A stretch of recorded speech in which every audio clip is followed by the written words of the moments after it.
first of all, could you tell me about how you lived in Chinatown? Were you born in Liverpool or born in China? I was born in Liverpool, yes. Okay. So whereabout were you born? I was born in a street called Blake Street, Yeah. which is situated just behind the Adelphi Hotel. Okay. And what year was that? That was in 1923. Well, you sound very young, That Richard. makes me an old man, dear. Everybody keeps telling me, when I tell them how old I am, they say, no, you're not. You're only about 60, aren't you? I said, well, I wish I was. Yes, in a month's time, I shall be 90. Wow, congratulations. That's fantastic. So, were your parents born in China or born in Liverpool? Or? My mother was born in Manchester, and my father was born somewhere in the coastal regions behind Hong Kong. I don't know what the name of the village was that he lived in, but that's where he came from, Canton. Okay, we know a lot of people from Canton. Yeah. Well, there are more people in Chinatown that were of Cantonese origin. You know, the men I'm talking about now. Most of them came from that area. Did your father come because he was in the Merchant Navy? My father was in the Merchant Navy in the First World War, and he was torpedoed a couple of times. And when the Second World War started, he must have said to himself, blow this, I've had enough of this, I'm coming home. And so he came back to England. He worked for the Esso Petroleum Company on a tanker. He was a chief steward. He was a chief cook as well. He was the most fabulous cook you ever come across. That was his job. When he came to England, the little bits of things that I got to know about later on, he came to England seemingly on a sailing ship, would you believe, when he was about 16. And I don't know how long that sort of thing lasted, you know, but he must have met my mother. And then he was a seafarer all of his life. Yeah. As I remember, I can space our family over the series of times it took him to go from, say, England to Australia and back again. And in those days, we're talking now in the 1920s, because my eldest brother is 5 years older than me, so he would have been born in 1918, wouldn't he? Yeah. Yes. And so that would bring, if he was born in 1918, my father must have come out a long time before that. Yeah, so my mother was born in 1985, and she was younger than my dad. So he didn't, but I was told that he was about 16 when he first came to England. And he came on a sailing ship. This is the story I was given as a boy. That he came to England on the sailing ship.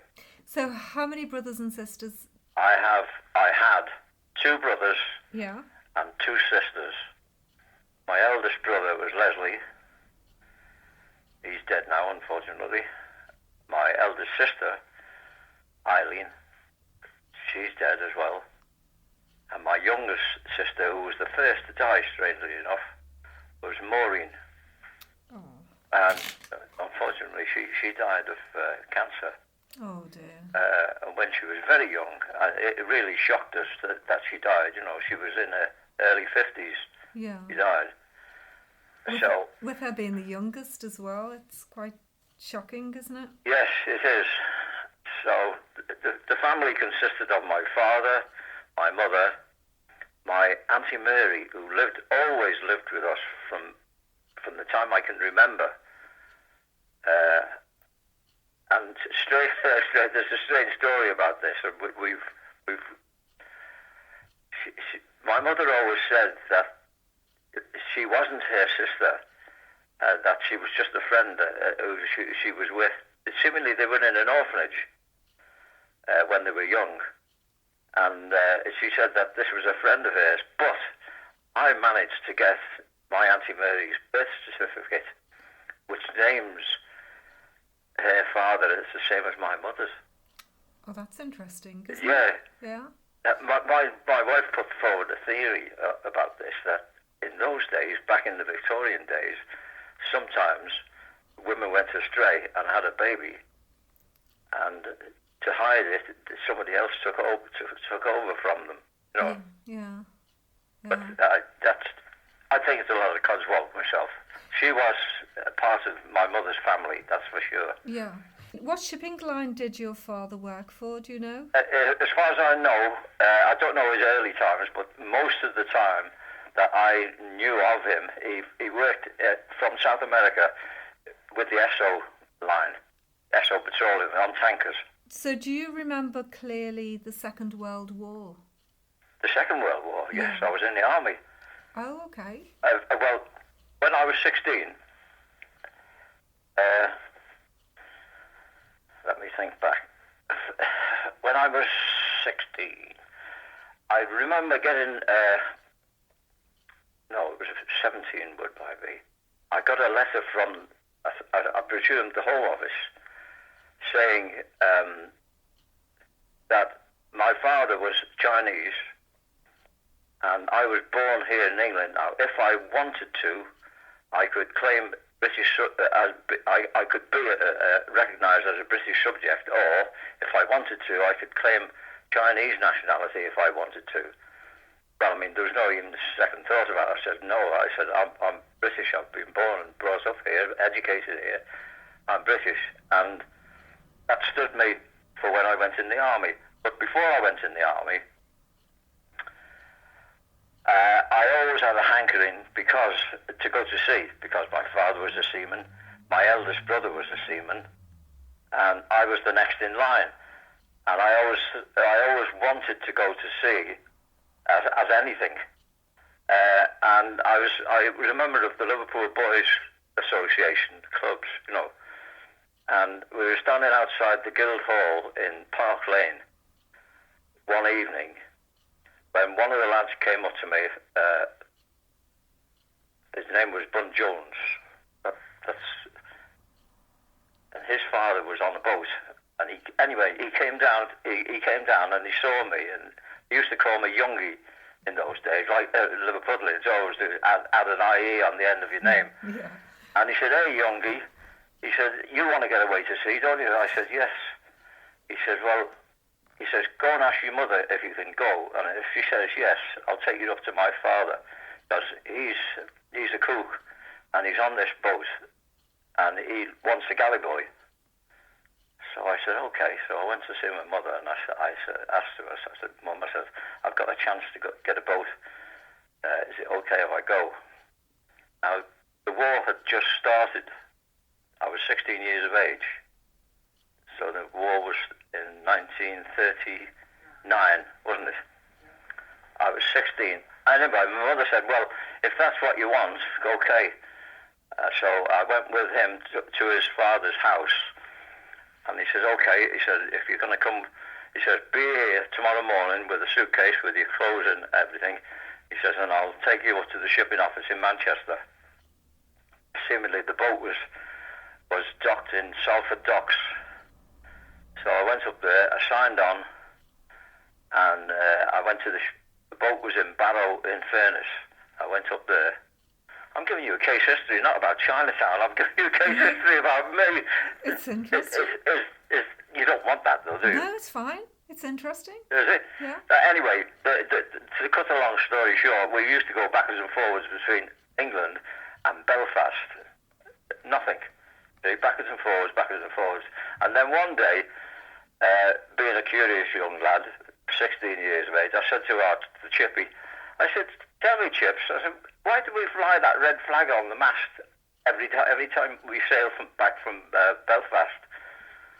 And he laughed, and I said, "What are you laughing for?" He said, "Well, that is a sign that we're carrying explosives." He said, "Don't you know what sort of cargo we carry from Belfast?" I said, "No."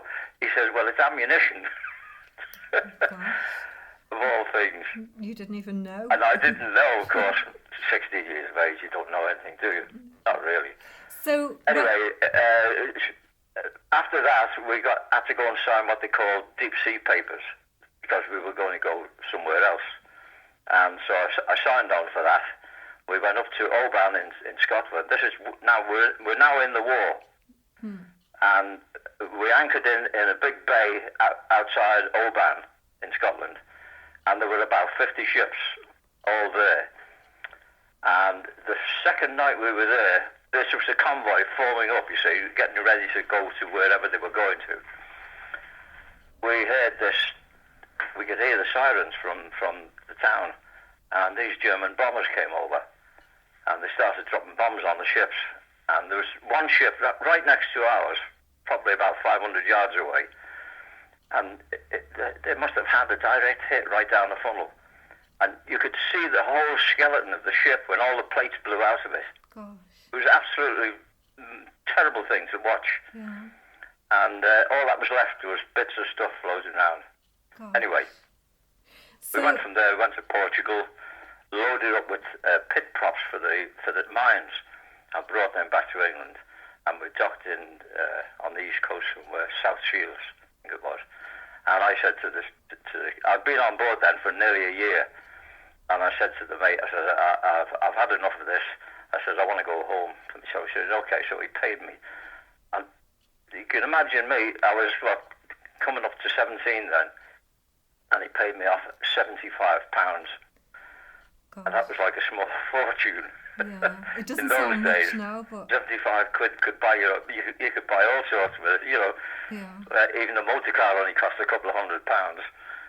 Anyway, I went home and I got a job ashore, and then as time went on, that was when I got the letter to say I could claim Chinese nationality or the other, and I said, well, no, I'm born and brought up here. So I then got my calling up papers. Yeah. I joined up the army, and they would, as you were going through and getting signing on, the officer would say to each of you, "What can you do?" Like, so the fellow said to me, he says, "Can you drive?" I said, "Yeah, of course." He says, "Right, and it's RASC, that's the Royal Army Service Corps," and I finished up driving motor cars. Lorries, up to tank recovery vehicles. And then one day I got a bit sick of that because the company, instead of going abroad, they used to have tests. And they used to test the company as a company. Used to have to go out on convoys in the middle of the night. And we got failed 3 times. Oh dear. So we couldn't go abroad. And then I happened to go into the main office one day, and I saw a poster on it, and it said, anybody with any experience of the sea, if you'd like to volunteer to join the Royal Army Service Corps Water Transport Department. I thought, well, that sounds interesting. Yeah. So I went into the main office. I said, I'll have a go at that if I can. He said, right, pack your bag. He says, I'll give you a travel wallet. He says, you're going down to West Mersey on the east coast. And that's where I finished up. And then from there, I was sent abroad on tank landing crafts. Gosh. We used to ferry soldiers across from Gibraltar to North Africa, where they used to do battle training in the Sahara Desert before they went up to Cairo, to fight the Jerries. Yeah. And that's where I finished up my time doing that. I came home at 1946, Christmas for 1946, I remember it. Gosh. So, do you know, before you went away, you were living in Chinatown then? Yes. So, do you want to tell me about what type of house you lived in Chinatown and what street? Yeah, we lived in a small, what do you call the houses all together? Like a terrace house. Yeah. 24 Dickinson Street, and that actually crosses Pitt Street, which was main Chinatown when we were young. It was the vestibule, parlour, kitchen, a back kitchen, and then up onto the first floor there were 2 bedrooms, and then up on the 3rd floor there were 2 more bedrooms. No bathroom. We used to get bathed in a tin bath in front of the fire in the kitchen. So what was Pitt I can Street always like? remember that. And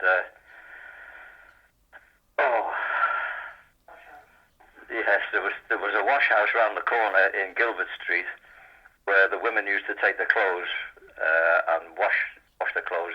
They had these special drying things. They pulled this like a big cupboard thing out of the wall and put all the washing on it, shoved it back in again, and that was heated. And upstairs, there was about 10 little cubicles with a bath in each one, and you could pay, I think it was about tuppence, and you could have a bath. So as I got a little bit older, that's what I used to do. I used to go around there for a bath rather than sitting in the kitchen, with my brothers and sisters watching on. Well, we all had to go in one after the other, and, not when the girls were there. They used to chase us out. So were there lots of shops owned by Chinese people in Pitt Street then? Yes, there was. Let me think. There was Funam Lowe's. That was the big restaurant. That was the first Chinese restaurant in Liverpool. It was the only Chinese restaurant in Liverpool. And then just round the corner, there was another one, but I don't remember the name of it, in Cleveland Square. As you go down Pitt Street, Chinatown really was the very bottom part of Pitt Street and Cleveland Square. That was the original Chinatown. And as I say, there was this Funam Lowe's was the restaurant, and attached to it on the ground floor was a big Chinese grocery shop.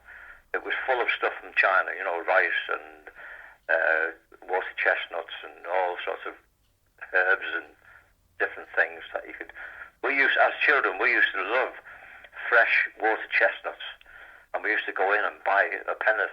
You used to get one or two. You didn't get very many. But if you took the cover off them, they were the gorgeous things to eat. Oh, that's lovely. That was one of the things I remember. Now, Funam Lowe's, I remember because every time my father came home, he used to take... English people didn't go to the restaurant, incidentally. Very, very, very few, anyway, if there were any. I don't ever remember seeing English people in there. Although my wife's waving the hand, she actually has been in there because she was friends with the family who ran the restaurant later on. I'm talking now of when I was, 9, 10. Each time my father used to come home, he would always take us there, and we used to feed, he used to buy food for us, of course.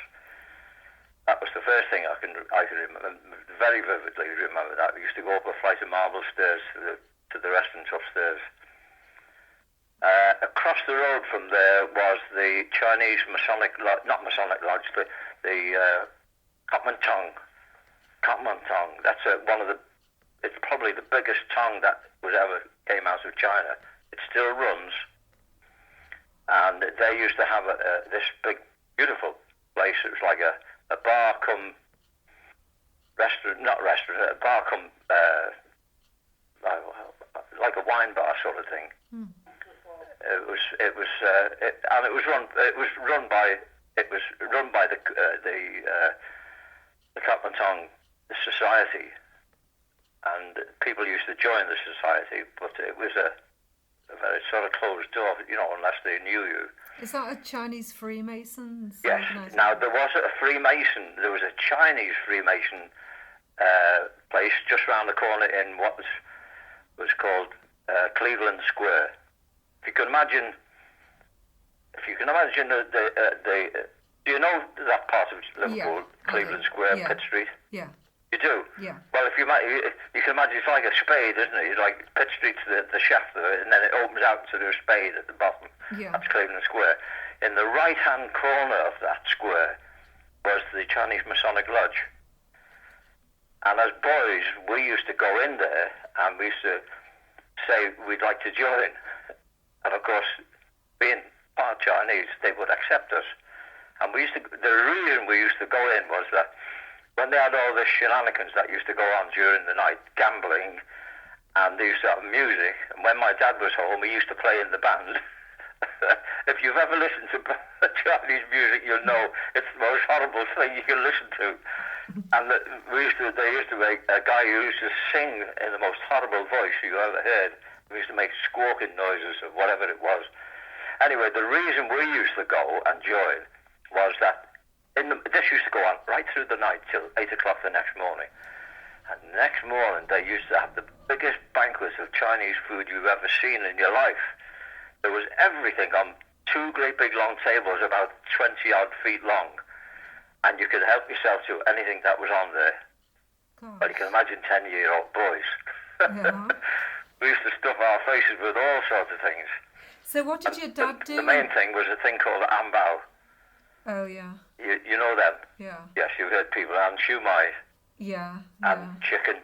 Mm. And another thing called lap chung, which was a Chinese sausage. Oh, yeah. Yeah. Well, that was all that sort of stuff was on the table working, and we used to help ourselves. So what did your dad do in the band? He used to play a fiddle. Have you ever seen, it was called a one-string fiddle. It was like, how can I describe it? It was, imagine a shaft, and on the bottom of the shaft there was like a box. Yeah, I've seen one. Have you seen one? Yeah.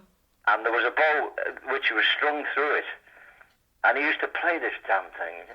He could play a violin beautifully, because he used to have a collection of classical violinist. Fritz Kreisler was the one I can remember mainly. I think he was a German or something like that. And my dad, of course, couldn't read music, but he used to copy by ear the music, and he could play it all. Wow. And he was a most beautiful violin player. And the violin he bought in Italy, and it had 17 something on the inside of it. Whether it was a fake or not, I don't know. We never saw that after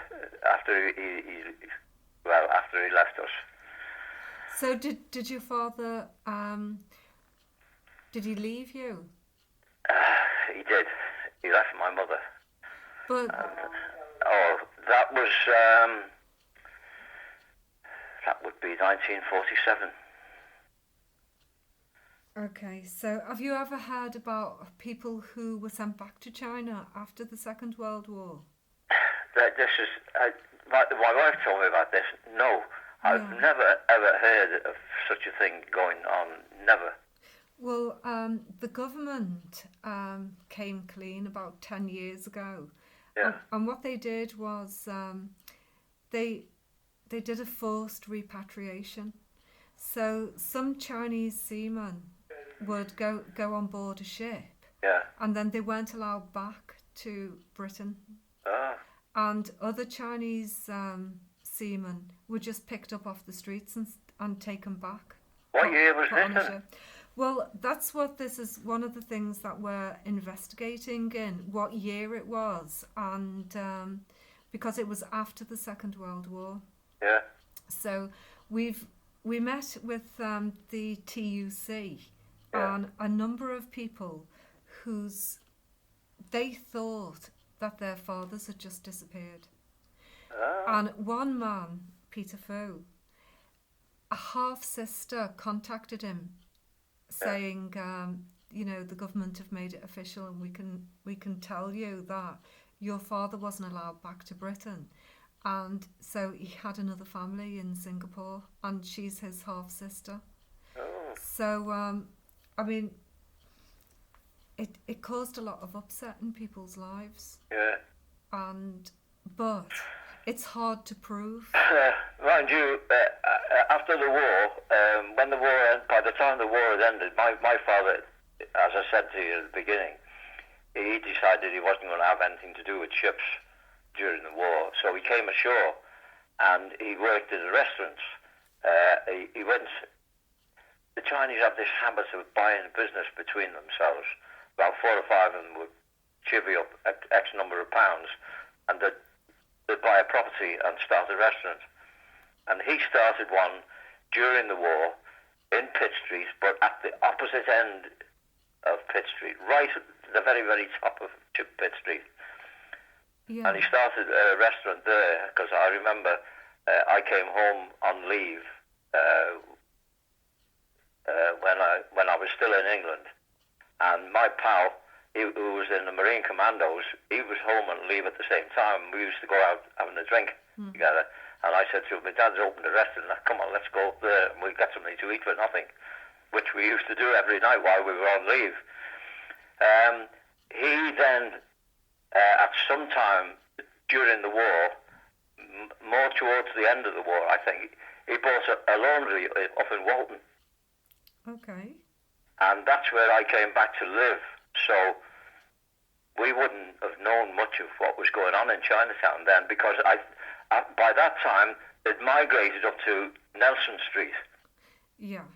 That's what I was going to ask you. When you got back after the war, how had Chinatown changed? Well, it had changed a lot, because I never used to go into Liverpool very much, because I now lived in Walton, you know. Yeah. I used to get the tram down into town from the place I used to work, was in Jamaica Street. I don't know whether you know where Jamaica Street is. Yeah, I do, yeah. Yeah? Yeah. Well, I used to work in a firm there. But I never had much to do with around Chinatown at all then, because all my memories of Chinatown are between the ages of 5 and 15, 16. So what school did you go to? I went to St. Peter's in Seal Street. That was the boys' school. The Gilbert Street was the girls' school and the infants in Gilbert Street. And I was in Seal Street. Well, I went to the infants first when I was 5. And then when I was 7, you got shoved up into Seal Street because it was only... Yes, it's been sold. The church and everything's been sold, hasn't it? I know. You probably know that. Yeah. Yeah. Well, Chris and I were married in St. Peter's Church. What year was that? That was in 1951. Gosh. We both went to the same school. Yeah. But she was better off. She was cleverer than me. She finished up at Notre Dame in Hope Street, I should say. Yeah, you did have to be clever to go to Notre Dame. Yes, well, she was. She's exceptionally clever. Yeah. So have you got any photographs of Chinatown, or when you were young, when you were children? Did I what? Have you got any photographs of when you were young, when you were children? No, I haven't, unfortunately. No, the answer is no to that. Big things. I think she told you about the Chinese picnic, didn't she? Oh, yes, yeah. Do you want to tell me about the Chinese picnic? I can tell you about the Chinese picnic. We used to sing a song, actually, and it used to go to a little tune, like a sort of Chinese tune, and we used to sing, 2 more days for the China picnic. We used to go around chanting this all over the place. What used to happen, it used to be run by the Kuomintang, and all the Chinese boys and girls used to arrive probably about 9 o'clock in the morning time, and they used to supervise. We had lots of supervision, and they used to walk us down to the pier head. We would get on the ferry, and we would go across to Birkenhead, and then from there we used to go onto a train, and we used to go to a little tiny place called Barnstondale on the Wirral. That's near Arrow Park, I found out later years. And we used to have a most magical day for us, for children. There were swings, there was 2 massive slides that went down a hill, there was a chaeroplane at the bottom of the hill, and all these things were free. We didn't have to pay anything. You could just go on. All you had to do for the slides was carry a mat back up to the top, and you could have a go on it. There was a big restaurant, and our parents used to go as well. They used to follow on later on, and they would be there. I remember my mother used to come as well every year, and that was pretty. That strangely enough. Many years later on, I was driving on the Wirral, and I thought, I wonder if I could find that Barnstondale. I wonder if it's still there.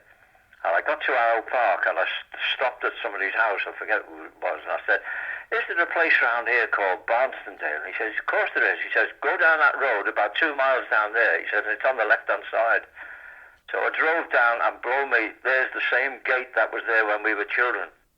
Really? And I couldn't see, it was too high for me to see over it, but I often wondered if all the things were still there. But that was it. It was Barnstondale on the Wirral. And that was the same place every year, I think, except for about 2 other occasions when it was switched to another place, which they must have kicked it into touch after the one visit. Like, it wasn't as good as Barnstondale.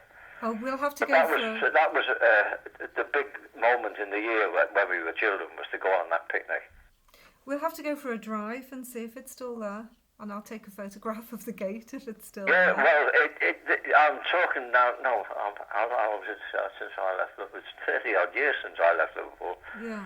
So it mightn't even be there now. Yeah. But the You never place know. would still be called that. Yeah. Yeah. And it's all I remember. It's near Arrow Park. Yeah. It's somewhere in that vicinity. Yeah. When we were children, we lived in Agbirth. And, Oh, yeah. My nan had some caravans in Greasby, so we used to go on holiday to Greasby. To a field. It's really funny. Well, thank you so much for talking to me. Oh, And it's nice to have your memory nudged and think about these things. when are you 90? Yes, then? it was a wonderful time, actually, as children. Yeah. You felt so safe, and everything was good. You know, you used to get a penny for this and a penny for that.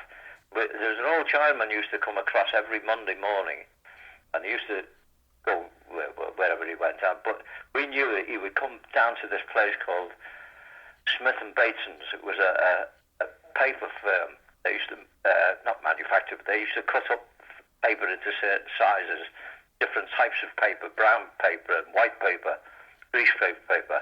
And this guy, he had a laundry in Birkenhead, and he used to come across on a Monday to get the paper to wrap the clothes in. Okay, what was his name? No, not a clue. Because I know he used to come there because every week there was me and my mate there was about 3 or 4 of us used to wait there, and we knew that he couldn't carry the stuff himself, so we used to say to you come with me, and he used to give us a package of paper, and he used to take us down to the ferry. We used to get on the ferry with him over to Birkenhead, and he'd paid for a return back, and he used to give us 6pence each. That was a kid 10 years old, 9, 10 years old. It was a small fortune, 6pence. You could go to the pictures twice, 3 times, and buy sweets as well. That was another big treat that we used to have, was the St. James's Cinema in Park Lane. I don't know whether it's still there. No, it's not there. Not there. That used to be 2pence on a Saturday afternoon. And if you didn't have 2pence but you had a penny, you could go to the Hope Hall in Hope Street. That's now a theatre, I believe, isn't it? Well, can I just tell you something? Yeah. Do you know the man from Birkenhead? Yeah. I've spoken to his daughter. Go away. Honestly. And her name is Lillian Morris. Ah. But her name was Lillian Gunwai. Oh, my goodness gracious me. Yeah, and he also had 2 Chinese grocers in Pitt Street later on. Ah. But he had a place in Borough Road, Birkenhead. Yeah. And she told me they had this machine that they did starched collars. You know, the collars. Oh, isn't that incredible? Yeah. So I'll be able to tell her what you've just told me about. Well, this guy used to come across I think it was Monday. I'm almost sure it was on a Monday, beginning of the week, and he used to pay us 6pence, and he'd pay our fare over to Birkenhead and back again. Wow. And we had 6pence to spend. Yeah, I do remember that, definitely. Isn't that wonderful? Oh, there you go. Yeah. I'll tell you in a minute. Okie doke. Well, Okay. So what day are you 90? When's your birthday? 1st of July, I believe it's on a... where am I? July...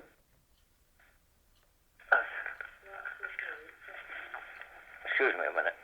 Okay.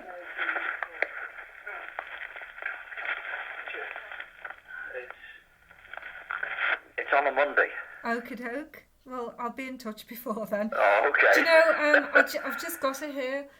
Okay, doke. His name was Henry Chow, the man that had the laundry. Oh, Henry Chow. Henry Chow, and he came to Britain in 1906. That's when he came to England. Yeah. He was aged 14, and he worked his passage and cut off his pigtail on board the ship. And then he got married to his wife, obviously. But he chose her from a photograph sent over from China. Yeah. And she came over in 1935. But the laundry was in Borough Road in... Oh, isn't that fantastic? That's funny that you say he said for a wife from China. Yeah. My brother, my youngest brother, who's still alive, he lives now in Australia. Yeah. He worked in a laundry in Walton. And the guy who run it had sent for a wife from China. And she came as a 16 or 17-year-old. And that was when my brother was there, around about the same age. He worked in that laundry. Yeah. When she came over. Now, this is strange that years and years later, his own Norman, my brother, his wife died. Yeah. And his son had emigrated to Australia. And he lost one son, died. So he just had this one son. And he had got married to a girl from Preston. And they've gone to live out in Australia with the family. And he was left alone on his own because his wife, June, she got lung cancer, unfortunately, and she died. Oh. And he was at wit's end, and he hit the bottle, he did all daft things. And we managed to straighten him out in the end, mainly through going to the church. Yeah. Because we were all Catholics. Yeah. And we managed to straighten him out, and he still wasn't very happy. And he said to me one day, "What should I do?" And Chris and I said, "Well, you've got a son out in Australia. Go and see him." So he went out to Australia, stayed for a few months, came back again, and then decided he was going to go and stay. I think I've got that the right way around, haven't I? Yeah. He went back and he used to work with Troy. Yes, that's right. When he went to Australia, he decided to stay in Australia, and he applied for citizenship. But he'd already met the girl that came from China to marry his boss in the Chinese laundry. Oh, yeah. He had since died, and she was at a loose end sort of thing. And he was back on a visit. He must have been on a visit. Yeah. And he'd seen her, and I said to her, "Why don't you come out to Australia?" And they finished up getting married. Oh, isn't that lovely? Yeah. Sadly, though, it didn't last very long. She died, unfortunately. Oh, dear. And he was absolutely heartbroken. Yeah. You know, he'd lost 2 wives to cancer. Oh, dear. Terrible. Yeah. But, you know, I was just putting the thing that you said about the girl whose father had married a girl from China. Yeah. And Yeah. he'd done the same thing. Yeah. Yeah, it's also Yeah. sad. Well, There you go. That's life. there you go. And we won't end on a miserable note. We'll remember the happy days of the picnics. She was friendly with the coins. Christine saying, you were friendly with the coins. Oh, yeah, I know. Nancy. Nancy, Well, yeah. Nancy's I don't know died, any of them. unfortunately. Actually, I only knew one. Eileen, wasn't it? Yeah. Yeah. Nancy though, she Yeah. had a hotel in Wales. Yeah. I liked Eileen, though. Yeah. I always said it was a waste of a good woman. I don't fancy her like mad, really. I'm going to put in here. He fancied her. He really did. Yeah. She was a lovely woman. And it was a waste that she never got married. I tried to work out who was it that you were friendly with. Well, I think it must have been the next generation It must down. be now, because Patsy and Nancy, as Nancy. far as I know, there was Nancy and Arlene, who were brother and sister, Yeah. and then they only had brothers. Yeah. So I don't know who was the father of the person that you knew then. I don't know, but I'll find out. Oh, I'll yeah. find So out. it's got to be at least the next generation. Yeah, I think so. Yeah. Yeah. Nancy and Arlene were children of my uncle Oni. We used to call him Money. It was Uncle Ernie. Yeah. And he had sons, and they had finished up with a funeral business. Oh, okay. Whereabout? A funeral business. Oh, they were in Scotland Road, and they were up. Where was that? In Walton, no, top of Scotland Road. Scotland Road down there. Yes. There's Yeah. one of them still in. Peter. Peter. Yeah. Yeah. So they're all relations of the person that you forgot to be. The Yeah. only other coins I know were the I'm trying to think, from Washington Street. You see, my grandfather had so many brothers, Yeah. and they're all there's loads of them in Liverpool. They're all children, and when I was young, I had 22 cousins. Gosh. So there's lots and lots of them. I was trying to find out where your friend would have been. Her Yeah. name was Nancy. She could have been from one of Nancy and Arlene's family. Yeah. And it was Ernie, Jimmy, Jojo. I can't think of her name. Goes on forever. Yeah, Yeah. they would all be their uncles, or one of them might have been her father. Well, did any of them live in Ireland? In Ireland? Yeah. Oh, I'll well, I have don't know. That was going back a bit further then, isn't it? Yeah. Yeah. Yeah. Oh, well, there's lots of coins in Liverpool. Yeah. Lots of them. Yeah. Yeah. Oh, well, it's really lovely speaking to you. Thank you so much. Yeah. And Okay, I'll well, give you Taken us another back ring. years, you know, listening. Pardon? It's taken me back years. Listen, I went to the Chinese picnic because my friend was one of Cock Fong's youngest daughters, and her and I were friends. So I used to go everywhere with them. My mother used to say, "You're going to get poisoned eating that Chinese food, you know." Yeah. So I know a lot of people around there, really. Well, I'll give you a ring in a couple of weeks and have a think. Yes, Keep okay. thinking. Okay. And Yeah. what I'll do is, in Chinatown, there's a photograph Yeah. of some little children from a school. And also photographs of Bessie Braddock. Do you remember Bessie Braddock? Oh, yes, Bessie Braddock. Yes, she Yeah. was the MP, wasn't she? Yeah, yeah. She was a Labour MP, Bessie Braddock. Yeah. Yeah. Okay, well, have a lovely evening, and I'll speak to you again soon. Yes, okay. Okay, Okay. all right then. Bye-bye. Take care. Bye-bye, love. Bye-bye. Bye-bye. Bye.